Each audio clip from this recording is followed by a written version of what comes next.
Yo, yo, yo. Um, Better know what you heard, man. This is He's the Rockets Red Alert, Unchained, Untapped, Unfiltered, and kind of uninformed. Um,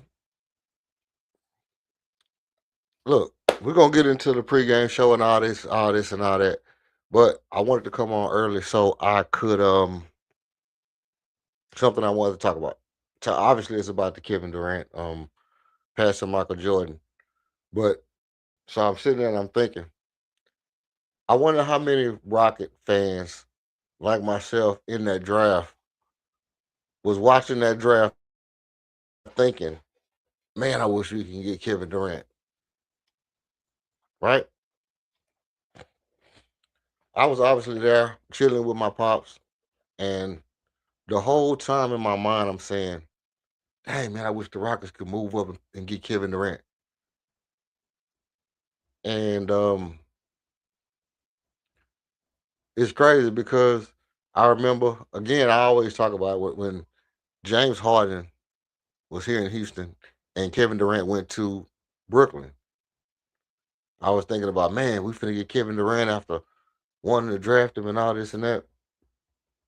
And then when it came around this time, it felt like when we finally got Carmelo, or when we finally got Chris Paul, it just felt like it was just like,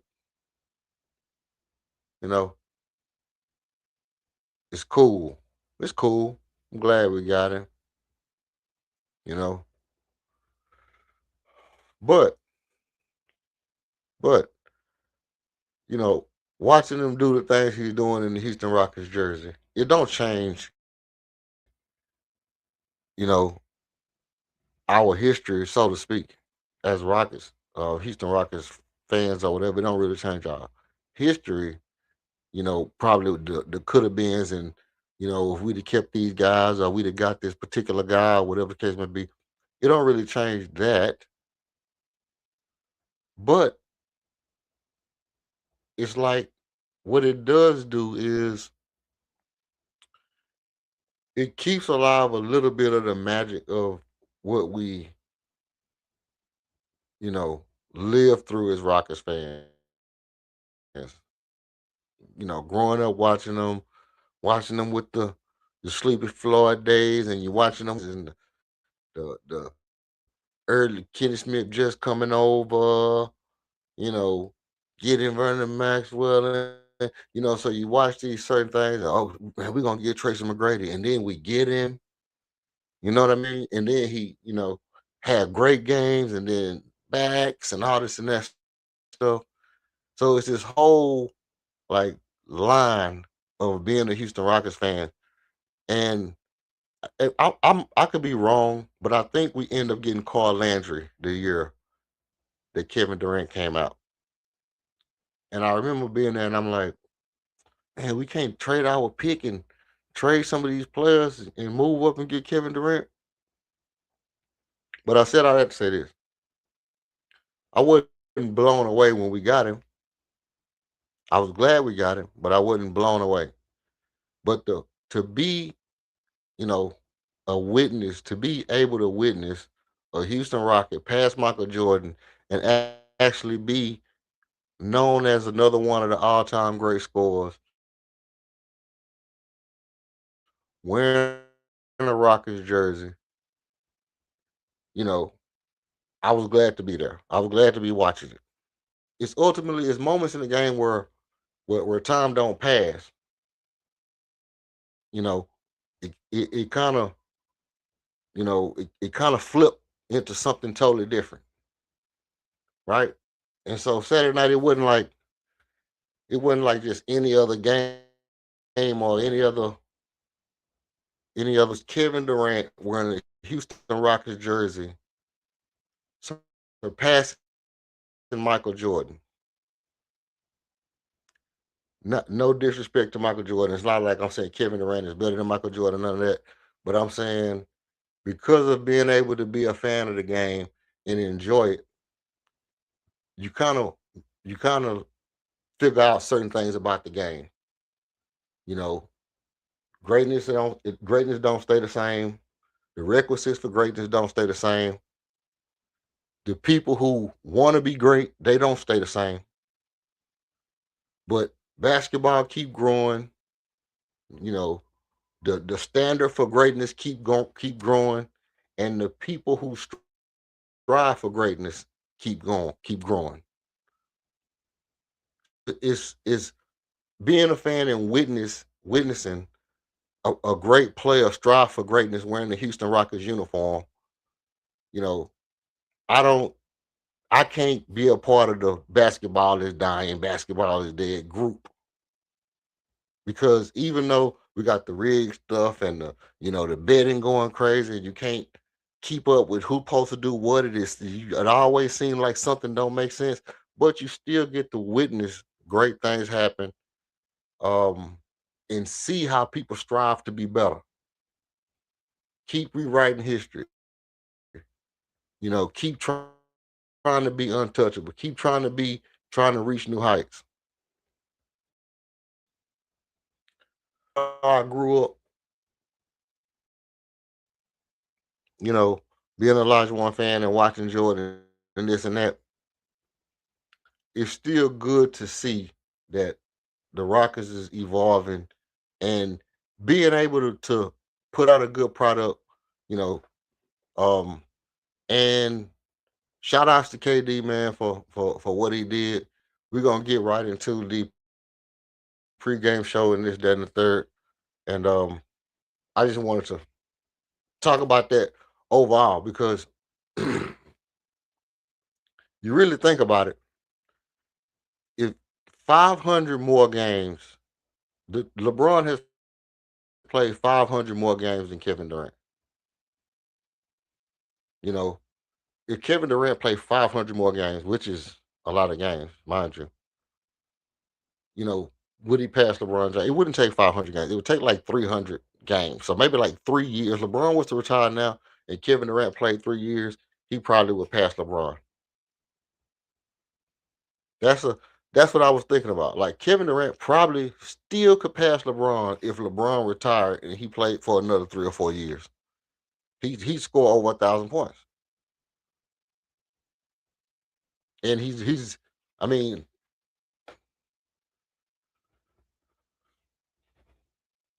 I don't know. 500 games is a lot of games, but anyway,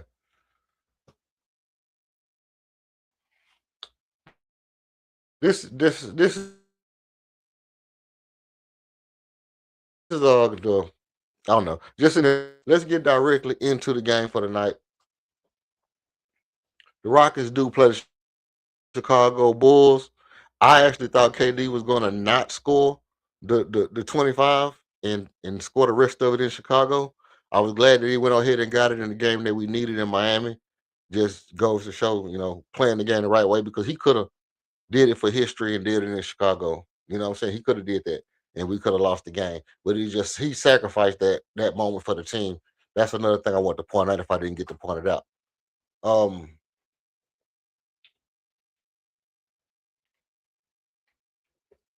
Tonight's game. Houston and Chicago Bulls, you know, mid range, physical, athletic, and they like the half court offense. The Rockets, pace, scoring, and physicality. What we don't want to do, get dragged in the slow ball. We'll talk about that in a little while. The keys to the game, high alert keys to the game are play fast. You want to play fast? Yes, they have guys who are young and athletic, but I don't think they can keep up with our pace, and I don't think they can make decisions as fast as we should be able to make decisions with the guys we have on our team. So you want to play fast and force them into bad decisions defensively. You want to attack early, not Robert early, but early in the clock. Yes, I know that if we miss shots and they score shots, they can beat us, but I don't think they can hang with us rebounding. So the other thing is we want to space the floor. You want to space the floor, attack early. Look at that white thing around it. You want to space the floor, attack early, and play fast. That's going to keep them off balance. Um, Putting them in a situation to where they have to make decisions on defense. They got to show me that they can outthink our offense. They got to show me that they're mentally capable of beating us. So you want to space the floor. I should have put space the floor in the middle, and you want to attack them early and often.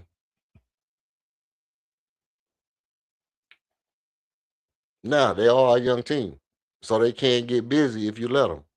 They do got guys, who will put it on your toupee if you let them. They'll put the ball right on top of your toupee. So you want to get there early, and defensively, you want to lock in. You want to limit the mid range. You want to limit the mid range because, as you know, bouncy boy,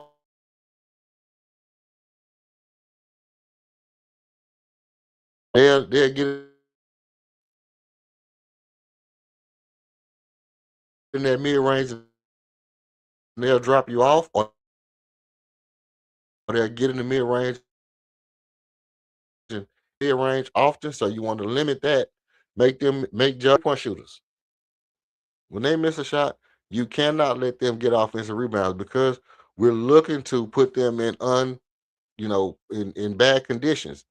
But if you let them get missed shots and rebounds and putbacks, that's how they build up confidence. And you need to stay attached to the backboard and get the rebound. The other thing is, again, no easy buckets. And how do you keep them from getting easy buckets? You make sure that you understand the game plan. You watch a film. You know that you got one or two guys that will shoot the three, but you got these guys that really want to get to the basket, and they will play as a team. They don't have to hog the ball. They got guys who will get you 8 or 9 assists because they like to share the ball. So you got to make sure that you are communicating, you protecting the rim, hand down, man down. You know, put the vapor rub on your armpits and make sure you do not put your hand down and contest every shot. So those are the high alert keys to the game. And this is the matchup overcap. The overview is pace versus control. And that's just what it is. Those guys like to tat, tat, tat, get to the mid range, pick you apart, you know, and get backdoor cuts and stuff like that. And we want to pick up the tempo and shoot with pace and start getting ourselves operating like a well-oiled machine going down this 5 game away stretch and then on into the playoffs.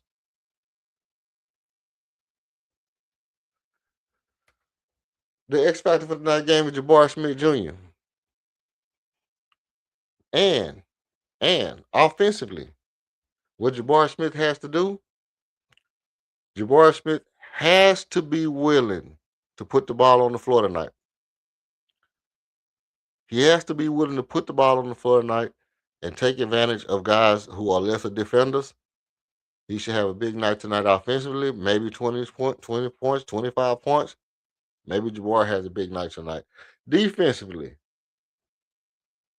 continue to try to be effective above, blocking shots and protecting the rim, getting above the rim when guys go to shoot, trying to put it on the backboard.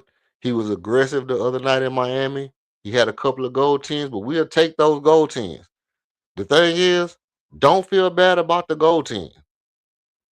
You go to somebody's shit, you should talk shit to them just as if you blocked it. You know what I mean? You know what I mean? This is. I mean, this is not the most important thing, but this is my mind frame. This is my psyche. Even if I go to your shit, I'm not gonna act like I'm mad about it. I'm gonna talk shit to you like you bring the shit in here. I'm gonna be here again because now they thinking about, oh, he trying to go get everything. But if you, damn, I go to it, I didn't get there in time. Now they saying, oh, I can beat him. Oh, I can beat him. But you have to put it out there like, yeah, I'm here. I'm here. You barely got that off. Then you better hurry up and get it to the backboard. Now you got them rushing the shot to the backboard. But you can't hang your head. I mean, this, defensively. And then on the boards, he has shown excellent timing when he's on the board. Obviously, he's at the 3-point line a lot. But follow your shot on shots tonight, because you shooting in the mid range, and we all know when you're shooting in the mid range, the ball will bounce back out. So you will be able to get offensive rebounds if you just remember when you're shooting in the mid range to follow your shot. Those balls are going to bounce back out right back to the mid range, and you can start to pick up your offensive rebound in a little bit. And those are the keys to the X factor, keys to the game. Again, for Jabari Smith, who's going to be the X factor for the rest of the year unless something different happens. Okay, the game field, like I said, the Bulls want to be slow, the Rockets want to be fast, and it's going to be about X's and O's. And at the buzzer tonight, my final prediction, the Rockets will take this game 124-108 versus the Chicago Bulls. And that's how it is. That's what I think about it. Tell me what you think about that in the. I appreciate everybody for pulling up. Please hit the like. So if you can get the content, it'll remind you when I'm coming on. You can come on early and catch it, or just support the content. Just support the content because it's always growing, and every show needs a spark. And for us, you are it. Not gonna run a commercial tonight. I appreciate everybody coming. You better know what you heard. This is Houston Rockets Red Alert, Unchained, Untapped, Unfiltered, and out the door. I'm your host, Hope Champion, and this has been another exciting edition of Red Alert Rocket Zone. If you haven't already, make sure to like and subscribe so you don't miss any of the great things we have coming your way. Want to jump into one of our one-on-one debates? Email us at redalert.rocketzone@gmail.com. We'd love to hear from you. While you're at it, head over to the website and check out the KG1 merch. And if you want to show support or buy us a coffee, you can send it through Cash App, $2 6KG1. We truly appreciate your support because every show needs a spark. And for us, you are it. So come back again and blast off with Red Alert Rocket Zone. Another night, another stat I can't defend. Another hope, our hope never ends. Every loss feel like deja vu, but every win reminds me why I do. The lights fade, but the passion don't. The city fans got pushed back for the smoke. Even when the shots don't fall, I'm still here to talk that talk. You can't believe I'm still tuned to this tone, still taking off in the rocket zone. All that heat, all the pride, you know what we own. Yeah, welcome home to the Red Alert Zone.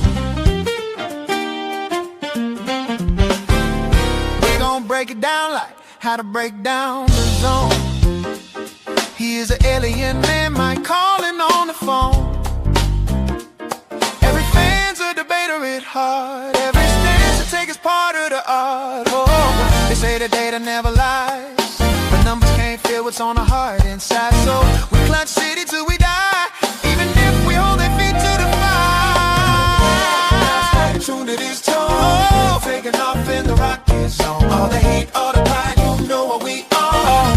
Yeah, welcome home to the Red Alert Zone. No alien man, he is an alien man. He's an alien, that's a man, and he is a Rockies fan. Oh, alien man, calling to talk about the Rockies. Oh, alien.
know more about rockets than Alien Man, Area 51 dude. He's a